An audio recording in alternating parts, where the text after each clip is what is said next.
Bismillahirrahmanirrahim. Assalamualaikum warahmatullahi wabarakatuh. Kami dari kelompok 7 akan mempresentasikan materi kami yang berjudul Teori Distribusi Islam. Adapun anggota kelompoknya yaitu saya sebagai moderator dan rekan saya Sulistianije sebagai pemateri. Langsung saja saya persilahkan kepada Saudari Sulistianije untuk memaparkan materi pertama. Bismillahirrahmanirrahim. Assalamualaikum warahmatullahi wabarakatuh. Saya Sulistiani, saya sebagai pemateri. Nah, di sini kami akan menjelaskan mengenai teori distribusi Islam.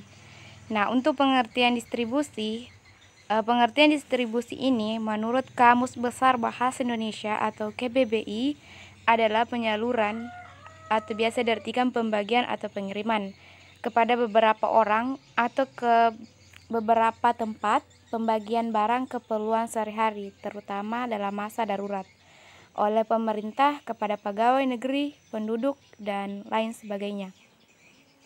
Kemudian dalam ekonomi Islam, distribusi dibagi menjadi dua, yaitu distribusi pendapatan dan distribusi kekayaan. Nah, untuk yang pertama adalah distribusi pendapatan.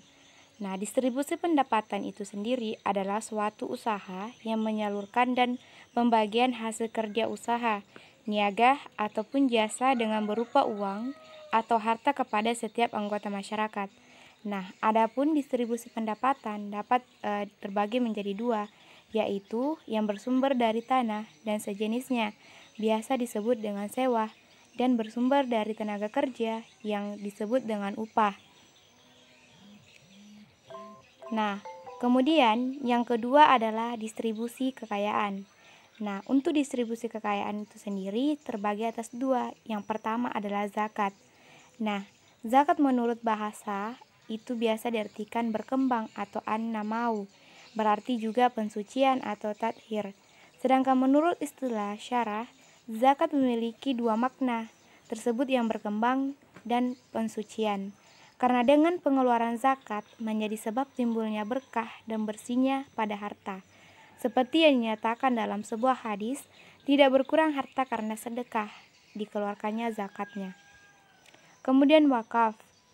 Kata wakaf atau berasal dari bahasa Arab, yaitu wakafah.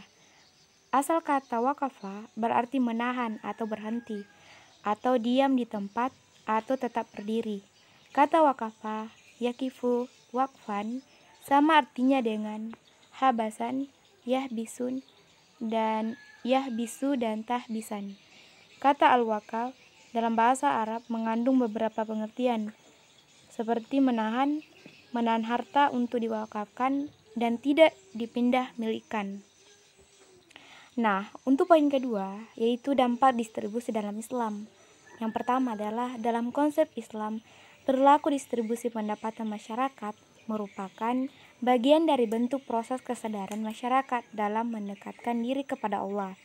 Kemudian yang kedua, seorang muslim akan menghindari praktek distribusi yang menanggung barang-barang yang merusak masyarakat, misalnya minuman keras dan obat terlarang. Nah, untuk yang ketiga, ini negara bertanggung jawab terhadap mekanisme distribusi dengan mengedepankan kepentingan umum daripada kepentingan kelompok. Kemudian yang terakhir, negara mempunyai tanggung jawab untuk menyediakan fasilitas publik yang berhubungan dengan masalah optimalisasi distribusi pendapatan seperti sekolah dan rumah sakit. Kemudian, adapun tujuan teori distribusi.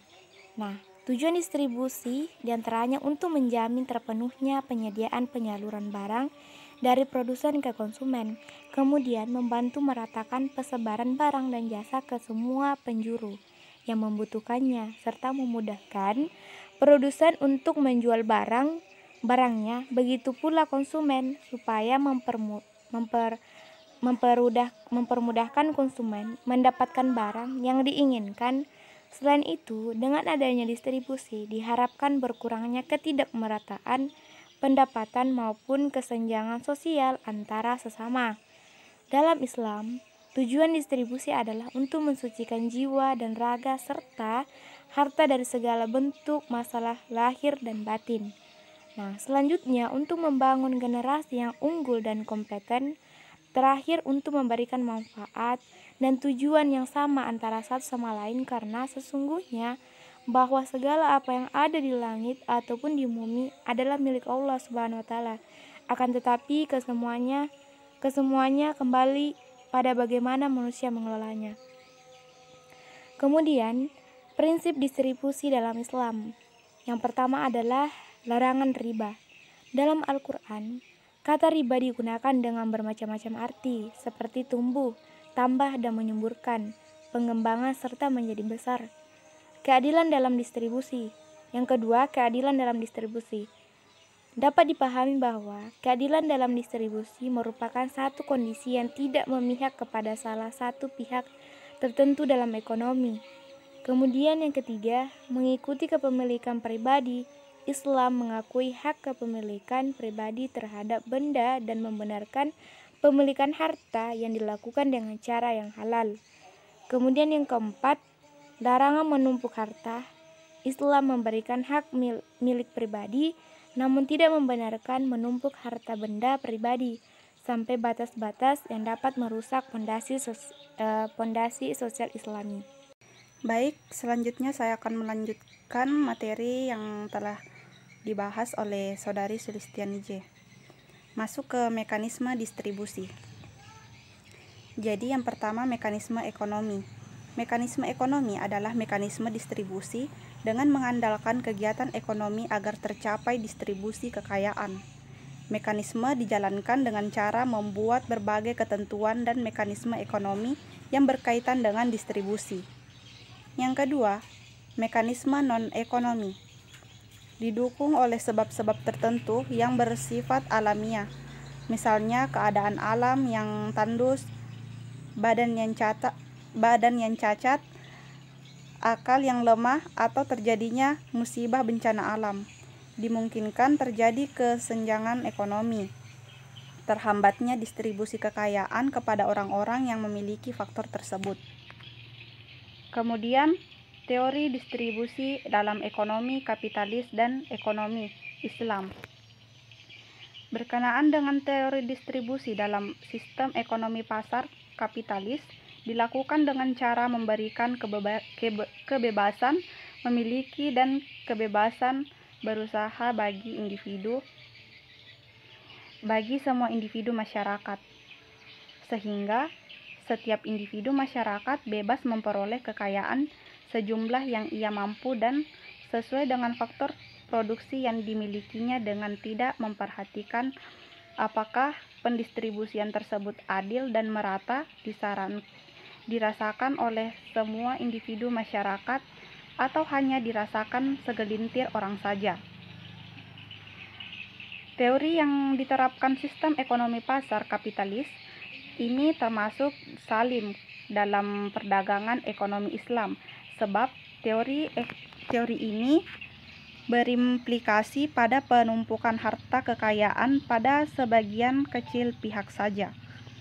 Hal ini berbeda dengan sistem ekonomi Islam yang sangat melindungi kepentingan setiap warganya, baik yang kaya maupun yang miskin, dengan memberikan tanggung jawab moral terhadap si kaya untuk memperhatikan si miskin.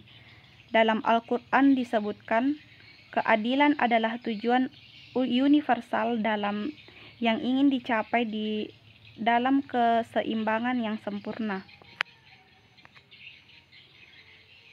Kemudian masuk ke perbedaan antara distribusi Islam dengan distribusi konvensional. Jadi, menurut teori distribusi konvensional, distribusi adalah penyaluran, pengiriman, pembagian kepada beberapa orang maupun beberapa tempat.